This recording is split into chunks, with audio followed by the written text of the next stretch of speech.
প্রকৃতি পুনরুদ্ধারে চীনের এই সুবিশাল অর্জনের অংশ হিসেবে পাহাড়, বন, জলধারার কৃষিজমি, তৃণভূমি এবং মরুভূমির সুরক্ষা ও পুনরুদ্ধারে বাস্তবায়িত হয়েছে 52টি সমন্বিত প্রকল্প।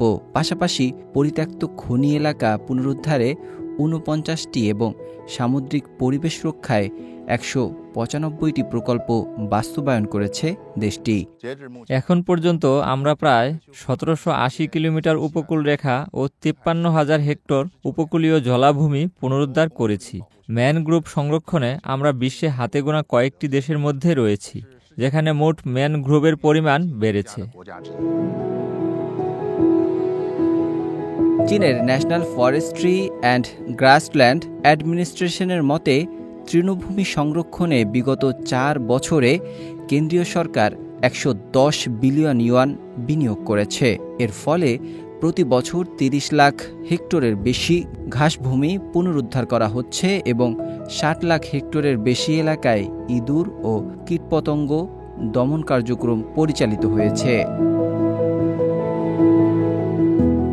আগামী 2035 সালের মধ্যে চীনে 31.5 লাখ বর্গ কিলোমিটার ভূমি ইকোলজিক্যাল রেডলাইনের আওতায় আনার লক্ষ্য নিয়েছে।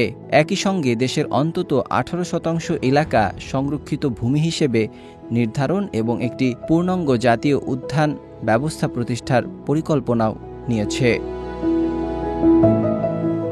নাজমুল হক রাইয়ান, সিএমজি বাংলা।